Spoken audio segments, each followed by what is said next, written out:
Hallo meine Freunde, hola Madridistas. Wechselt Rodrigo zum FC Barcelona? Das ist wohl von allen Transfergerüchten das, was gestern im Real Madrid-Universum am meisten explodiert ist. Was da dran ist, wo dieses Gerücht herkommt und was ich davon halte, darüber reden wir in diesem Video. Und wir kennen inzwischen Real Madrid. Wenn neue Spieler kommen, müssen auch andere Spieler gehen. Aber ein Spieler, der uns bei der Club-WM alle überzeugt hat, wird aktiv bei anderen Vereinen angeboten. Und zwar Fran Garcia. Was da dran ist, die letzten Informationen etc. erfahrt ihr heute in dem Video. Viel Spaß dabei.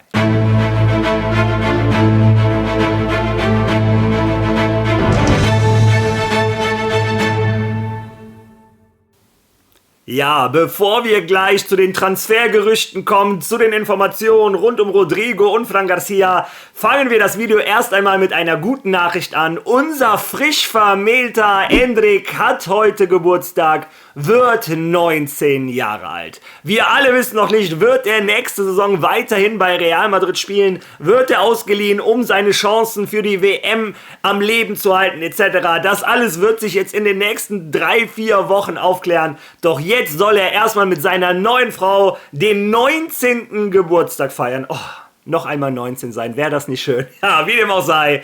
Endrick, herzlichen Glückwunsch zum Geburtstag. Ja, und dann kommen wir von Endrick zu Fran Garcia. Beide Linksfüße, eine andere Verbindung finde ich gerade nicht, außer dass sie beide bei Real Madrid spielen. Ja, Fran Garcia, ein Spieler, von dem ich die ganze Saison nicht viel gehalten habe, bin ich ganz ehrlich. Ich habe sehr oft über Fran Garcia hergezogen oder ziemlich oft gesagt, ihm fehlt die Qualität für Real Madrid. Aber Fran Garcia hat mich persönlich bei der Club-WM vom Gegenteil überzeugt. Im neuen System von Xabi Alonso, im 3-5-2, ist Fran Garcia absolute Weltklasse gewesen. Einer der besten linken Verteidiger bei der gesamten Club-WM und hat mich komplett überzeugt. Nun folgendes Problem. Fran Garcia hat sich letzte Saison mit Ferland Mendy um einen linken Verteidigerplatz geprügelt. Jetzt kam allerdings Álvaro Carreras. Und wenn Real Madrid 50 Millionen Euro für einen Spieler in die Hand nimmt, sieht es so aus, als wenn Álvaro Carreras der neue Stammspieler auf der linken Verteidigerposition von Real Madrid ist. Ja, 3 sind einer zu viel und deshalb Fran Garcia oder Ferland Mendy sollten den Verein verlassen. Das Problem, für Ferland Mendy gibt es keine Angebote. Ferland Mendy war mal wieder die gesamte Saison fast verletzt und deshalb schaut sich der Agent von Fran Garcia selber aktiv nach einem neuen Verein um. Was da los ist, lesen wir uns zusammen einmal durch.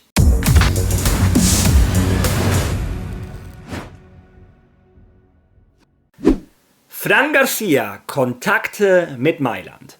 Der Agent des Außenverteidigers aus La Mancha, Ginés Carvajal, hat nach Carreras Ankunft bei Real Madrid Gespräche mit dem lombardischen Club aufgenommen.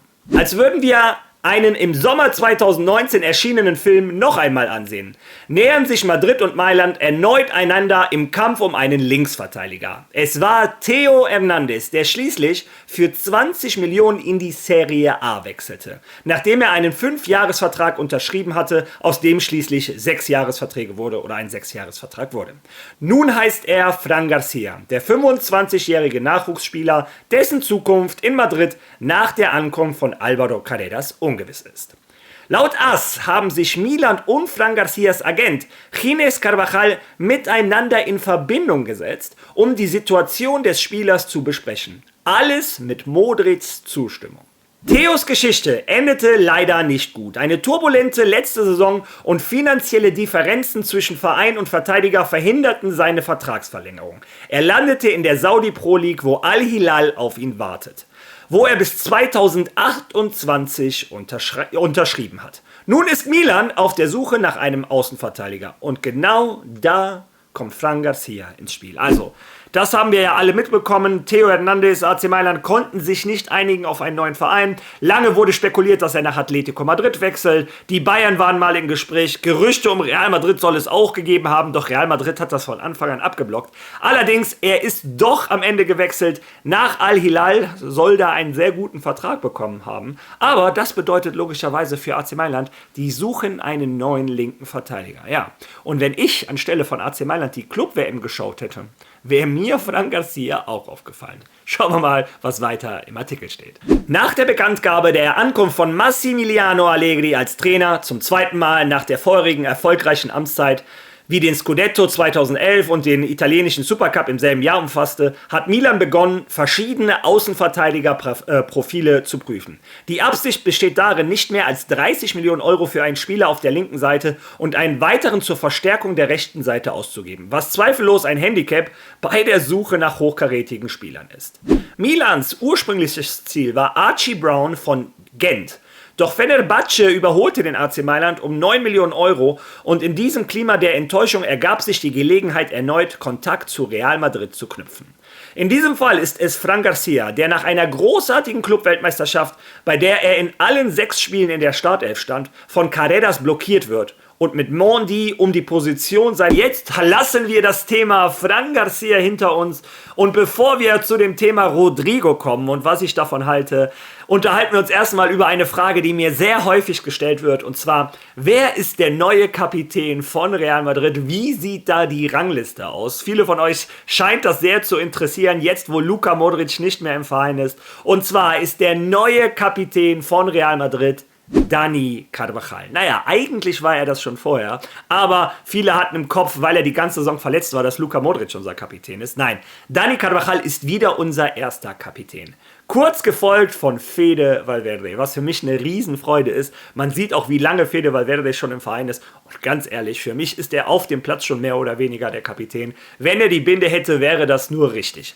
Nach Fede Valverde folgt derjenige, der gestern einen neuen 2-Jahres-Vertrag unterschrieben hat, Thibaut Courtois, unser dritter Kapitän in dieser Saison. Und sollten alle 3 nicht auf dem Platz stehen, der 4. Kapitän Vini Junior. Und ich persönlich finde, Vini Junior war bisher in einem Spiel Kapitän und das hat ihm damals eine Reife gegeben. Er wirkte sehr abgeklärt, hat nicht mit den Gegnern gemeckert, hat sich sogar für Raúl Asensio eingesetzt, als er beleidigt wurde vom gegnerischen Publikum. Also für mich hat die Kapitänsbinde Vini sehr gut getan. Vielleicht wird ihm das im Laufe der nächsten Jahre helfen. Also das ist auf jeden Fall die Rangliste der Kapitäne. Ja, und jetzt kommen wir zum Thumbnail, zur Überschrift. Wechselt Rodrigo zum FC Barcelona. Die aktuelle Situation von Rodrigo habe ich gestern noch besprochen. Die brauche ich nicht allzu ausführlich erklären, ganz knapp.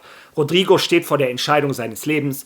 Wechselt er von Real Madrid, um irgendeinem anderen Verein einer der besten Spieler der Welt zu werden, auf seiner Lieblingsposition zu spielen? Oder bleibt er bei Real Madrid und setzt sich freiwillig öfter auf die Bank? Für einen Spieler seiner Klasse eigentlich keine Option. Naja, wie dem auch sei, im Laufe dieser Gerüchte tauchen immer wieder neue Namen auf. Arsenal war gefühlt immer schon da, Manchester City auch, jetzt kam Liverpool dazu, die Bayern waren auf einmal dabei und gestern ist dann die Bombe geplatzt. Der FC Barcelona möchte Rodrigo. Wir wissen alle, der FC Barcelona ist auf der Suche nach einem linken Flügel. Gestern ist Marcus Rashford gekommen, aber ob ein Marcus Rashford Stammspieler vom FC Barcelona